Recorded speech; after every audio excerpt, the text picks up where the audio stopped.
after 2 or so.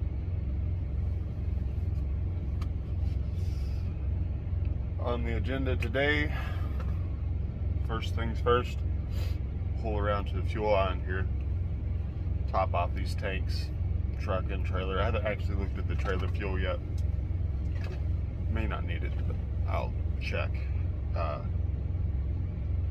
Washout, Joplin.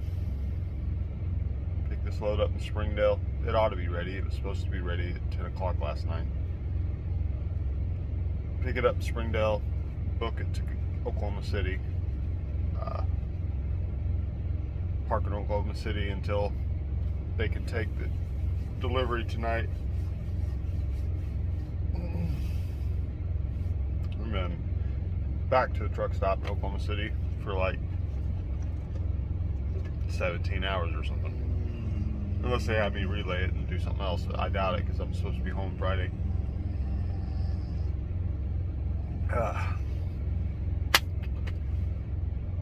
All in all, I think I should be done working by like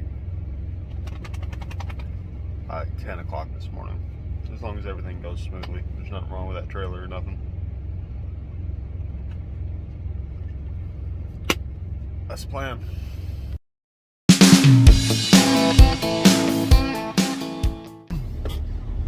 Well, plans changed already. They got their fuel islands taped off. I don't know what's going on, but something's up with their fuel here. So I think the next closest fuel on my route is Nevada. Or Nevada. I'll hear you here. You know, it's Nevada when you're talking about the state, but the town there, I think they call it Nevada. Missouri. And then next closest to that is Joplin. I probably have enough fuel to get to Joplin. Probably not though. Yeah, I probably do. Turn left on OJ West. It's like 2.5 hour drive down there. Quarter tank. Let's see what it tells me. Because it actually has a little guesstimation thing on how far you can go. 135 miles. That's not that far. We'll see. Hopefully, there's nothing wrong with the pumps in the data. 0.3 miles ahead. Turn left on ramp.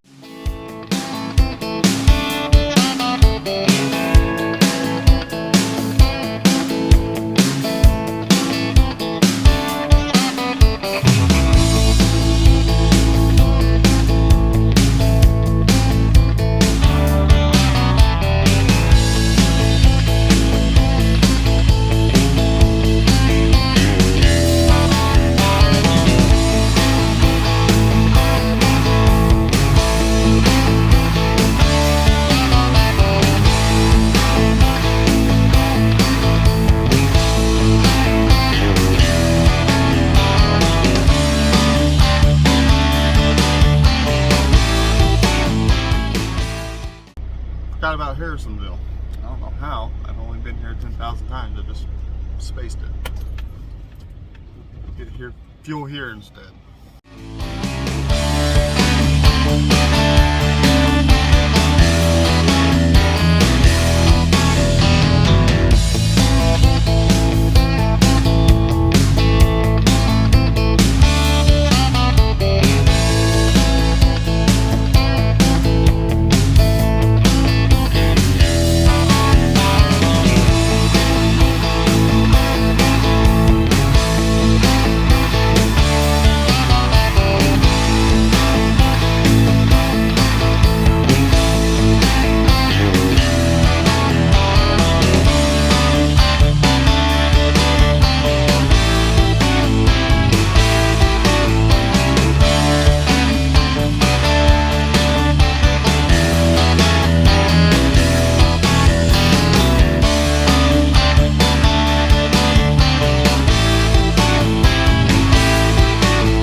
Another reason I wanted to wait until this morning to get down there, because in the daytime you can sit at a Blue Beacon for an hour and a half, where tonight I got really lucky. I was 9 minutes in line. The guy that was next to me in this line, I don't know exactly what happened, but he just went through the bay and left instead of getting washed. I don't know, maybe he didn't want to pay as much as they charge or something. But yeah, I'm in and out of here in under 20 minutes, most likely, because it's just a washout. Can't hate that. It's actually going to save me a bunch of time. I was planning for like an hour here, because you never know. Sometimes even late at night it can take an hour, but you're more likely to get in and out late at night. So they'll be done here in the next 5-10 minutes, and I'll hightail it down to Springdale and go pick this thing up.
They won't answer their phone, which is like becoming more common here. I get to go look at every Hirschback trailer I can find that's loaded to see if it's my loaded trailer. The way the system usually works here is you get here, you call them, tell them your load number, they give you a trailer number, you go track it down, and you verify that it's your load by checking the bills and all that. But they don't answer their phone. So I gotta go to every loaded trailer, get out and go look at it, see if it's mine.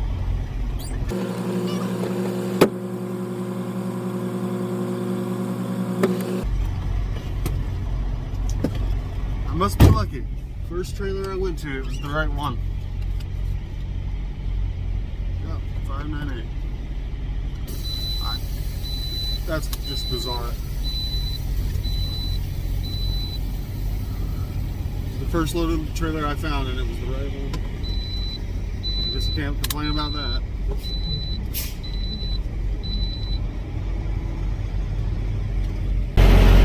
Before I deal with that gap, I'm gonna go double check the bills, just verify it is actually my load. It would really suck to sit there and crank on that thing for 10 minutes and it not be mine, which has happened to me before. This is just a dummy seal. I don't know why they do this. It seems like a waste of money and time, but they do, so.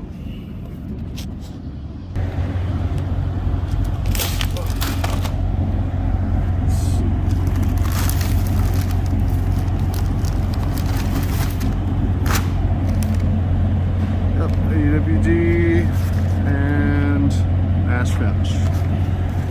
So seal numbers for Nash Finch. 098.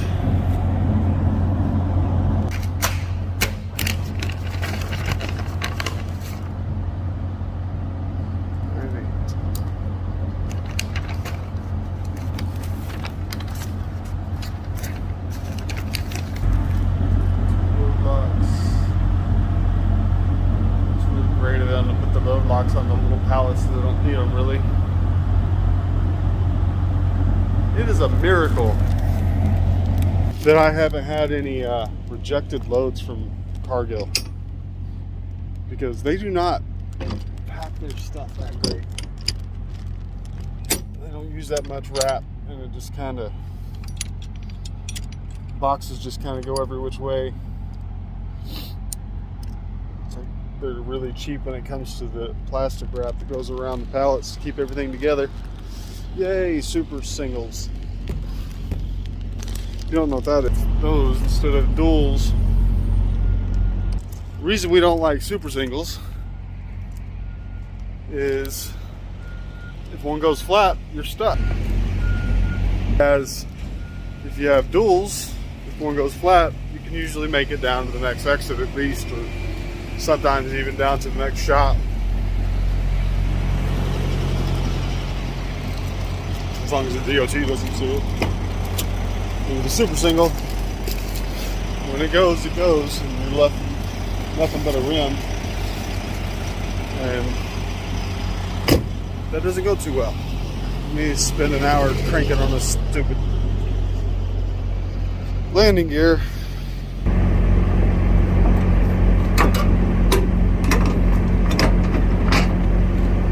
Hey, it's gonna be easy.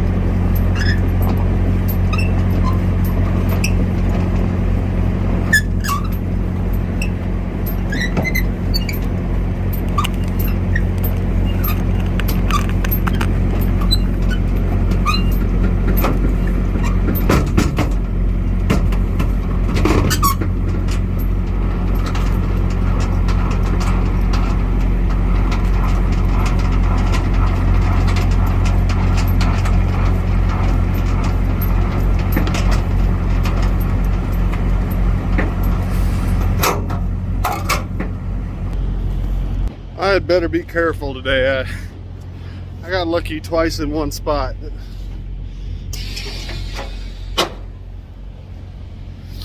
I don't get lucky that often, so just be extra vigilant today and make sure nothing else goes bad.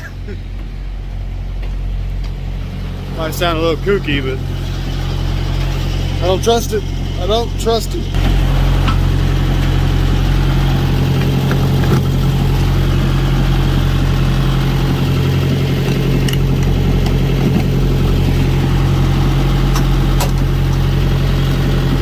I can already tell this is going to be a problem.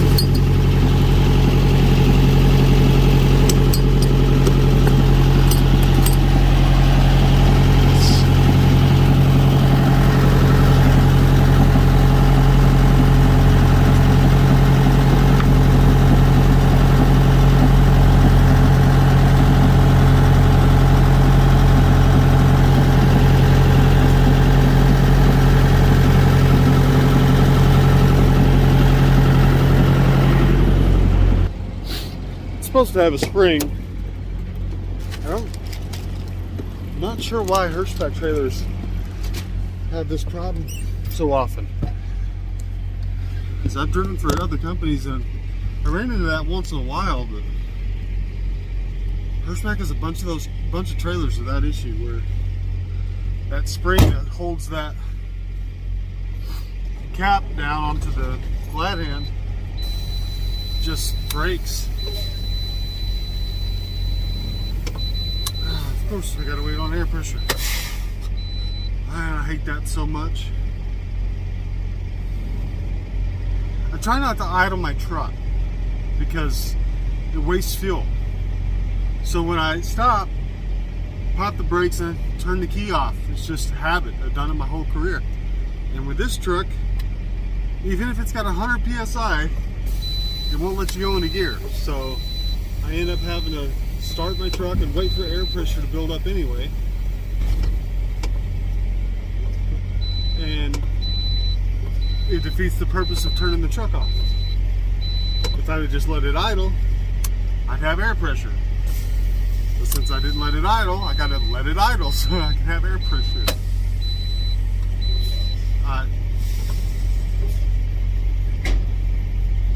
It's funny because once it's kind of in gear and ready to go, it can go below 100 PSI and it'll still let you drive. But if you kill it and start it again and it's just below 100 PSI, it won't let you put it in gear. It's like it punishes you for trying to be fuel efficient, which is like bizarre. Especially because it has an idle shutdown system, right? Because it's all about fuel efficiency.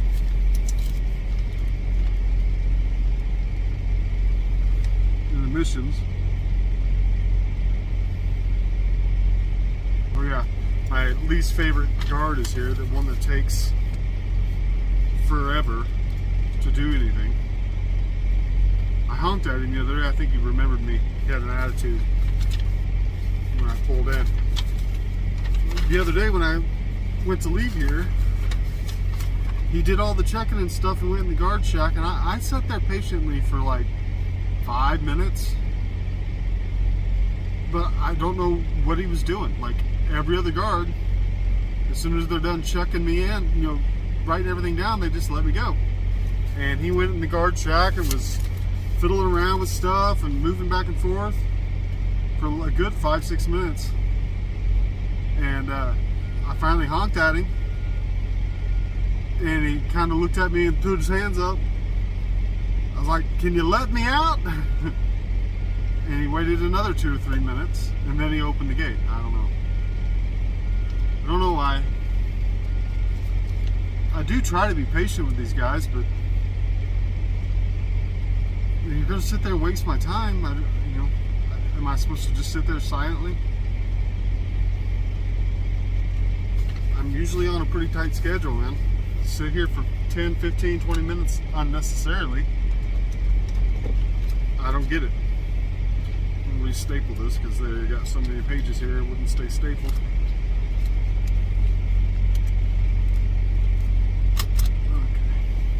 Okay. Hopefully it doesn't do that again today, but we shall see.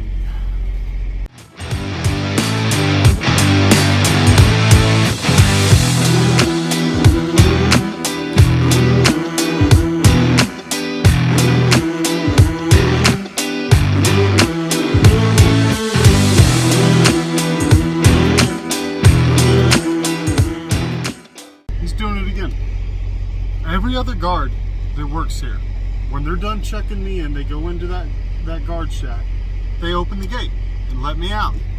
This guy goes in. You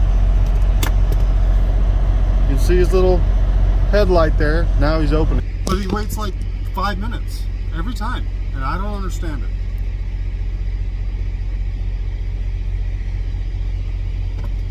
Just wasting my time for no reason.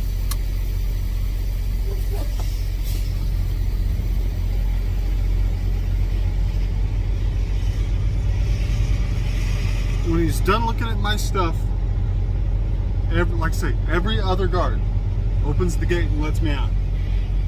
That guy, I don't know. I don't know what his problem is. He thinks he's got to get completely done with his side of it before he let me out of the gate. And I know 5 minutes doesn't seem like a big deal, but it's just annoying when every other guard does it the other way. I don't know.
Be in Oklahoma City until 8 o'clock tonight. And super dense, patchy fog. So I'm just gonna chill here for a few hours. I could use a bit of a nap too. I didn't get any, like 3 hours of sleep last night. But there's no sense in driving through the fog if I don't have to. It's one of those things where if I had to drive through it, I would, but there's no sense in it if I don't have to. It's for a pretty sun.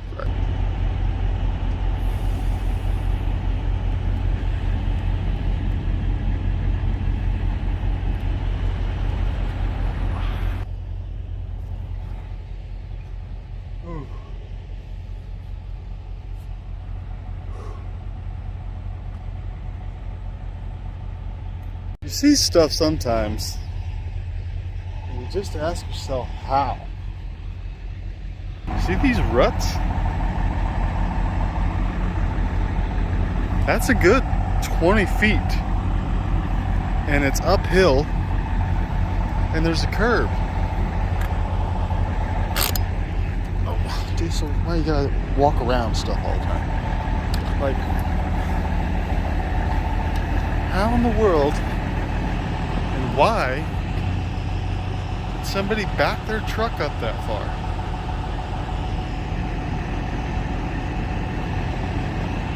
That makes no sense at all.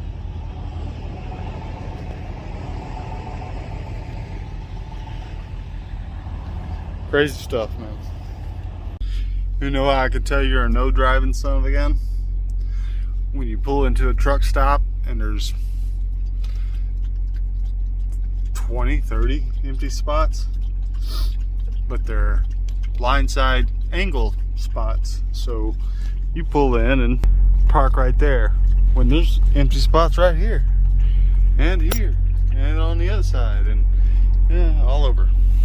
But he can't back in to a angle blindside spot. Kind of think you shouldn't be in a truck if you can't do that, but I don't give out the licenses.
can't tell you how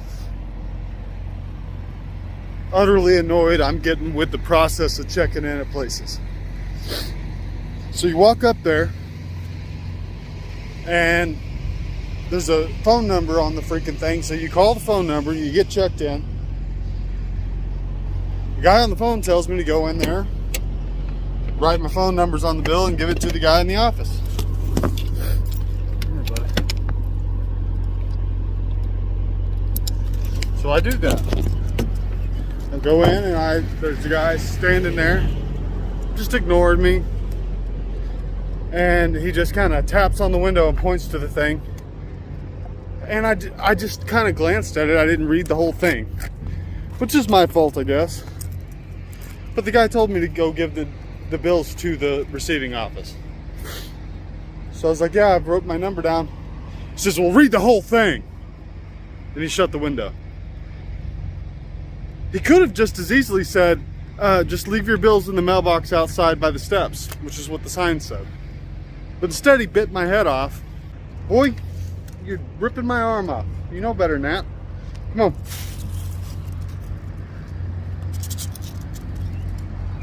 You're a goob. You're, oh. Goober. Goober dog. Come on, buddy. Oh.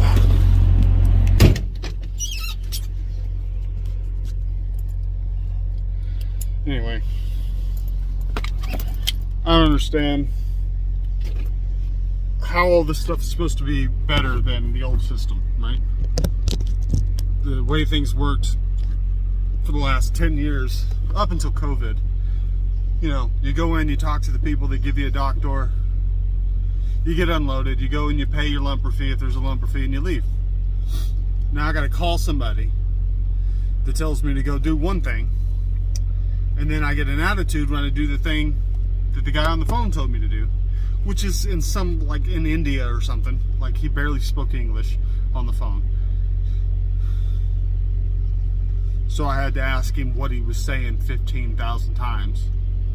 And it's not his fault, but it's quite annoying to be on the phone with somebody that you have to ask them to repeat everything they say because they speak 99 miles an hour in broken English.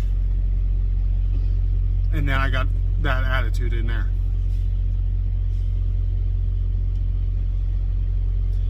Problem is, dudes like that would never speak to me that way out in the wild. He would never have that attitude with me just out on the streets somewhere. I am 6'1", 225. He would never talk to me like that in public. But since he's behind a freaking glass window and he feels like he's got some authority, he wants to talk to me like I'm trash. In the real world, he'd never speak to me that way. Because there's a little thing called risk reward, right? When you talk to a stranger in a ill manner in public, there's always that little risk that you get your teeth knocked in.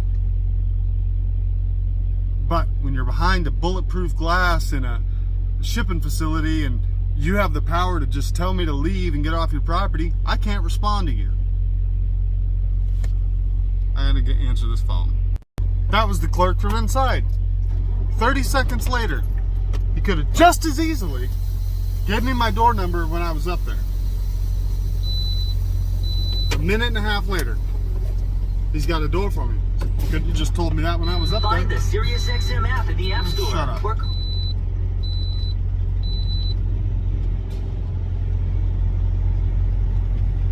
This is the place, the last time I was here, I broke their glad hand lock because they put a glad hand lock on my freaking trailer.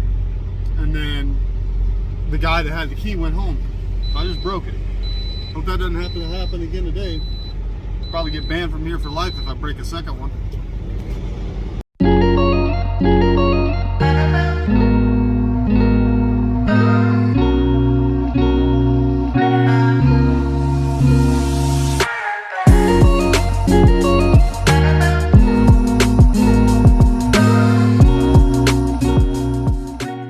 I'm gonna stop talking because I'm irritated. irritated by the way I was treated when I come in here, and I'm just mad. So I'm gonna sound mad. I don't like getting talked down to, man. It really, I treat everyone with respect. I do. I don't ever talk down to anybody. And when someone doesn't treat me with the same respect I treat them with, it, especially when I know I could just beat the living crap out of them, it really irks me. But you got that little bit of power because you're behind a freaking glass window, and you can, this is private property, right? So I can be kicked out and then have to deal with that, and then it costs me a bunch of money and time, and so I have to just keep my mouth shut. I promise you, this is a feeling that a lot of truck drivers get in some of these shippers, because they treat us like trash sometimes. And you can tell the difference when a place actually appreciates the drivers, because they act respectful and they say thank you, and they, you know, not that I need thanks from these people, but just courtesy, just politeness, civility, you know, common decency. Don't be rude, don't be aggressive. If I'm doing something wrong, because you change your rules every time I come here. Last time I came here, I tried calling the thing and it didn't work, and I had to check in at the window. No problem. This time I tried to check in at the window after checking in on the phone, and the people on the phone told me to check in the window, and I got yelled at. It's bullcrap.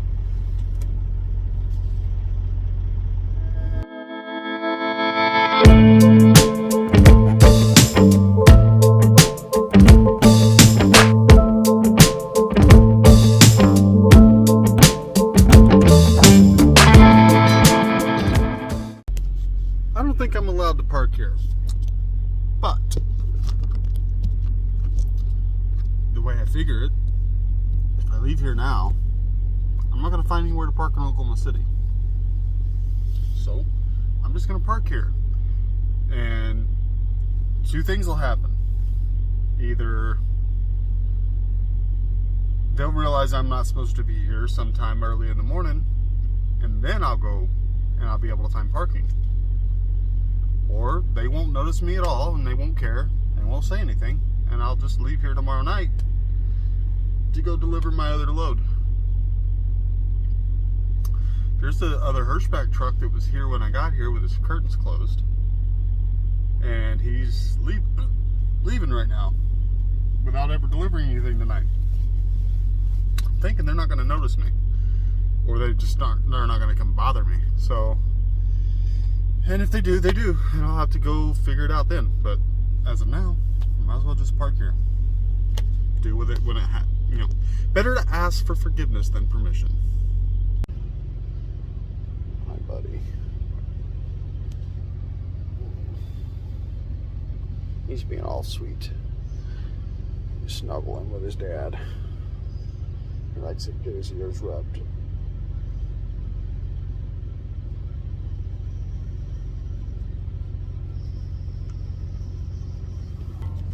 Apparently, I need to keep this address in mind when I'm in and around Oklahoma City if I need a place to park, because they didn't ever say crap to me about parking here.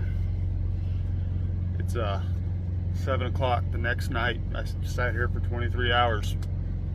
Used their porta potty and let my dog out, all that stuff. Nobody ever said anything, so I'm gonna keep that in mind if I ever need a place to park in OKC.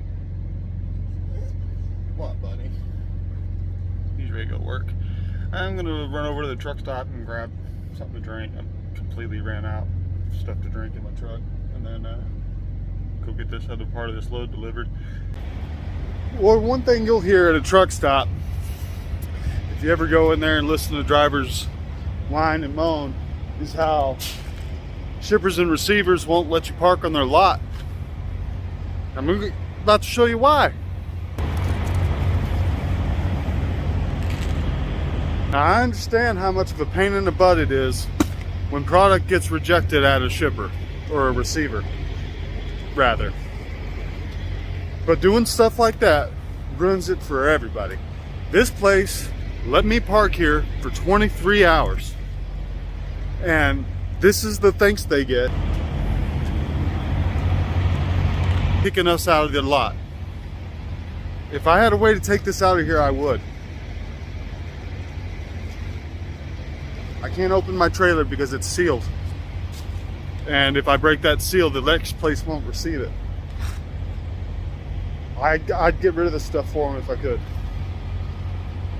Because they let me park here for 24 hours. And I come back here, man, it just pisses me off. I see drivers, I actually got in a fight, not in a fight, fist fight, but an argument with a guy one day at a shipper because I watched him throw a bunch of stuff out his window and tried to take off, and I took off after him with the stuff and I threw it back in his window. He says, oh, it was an accident. It's like hell it was an accident. I watched you drop the stuff out the window and leave. It's like, you're the reason people don't let us park in their lots. You're the reason we get kicked out of these shippers and receivers all the time for doing crap like that. Come on, bud.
This one off here. They're done unloading me. I just paid my lumber fee, and when I leave here I'm going to head home.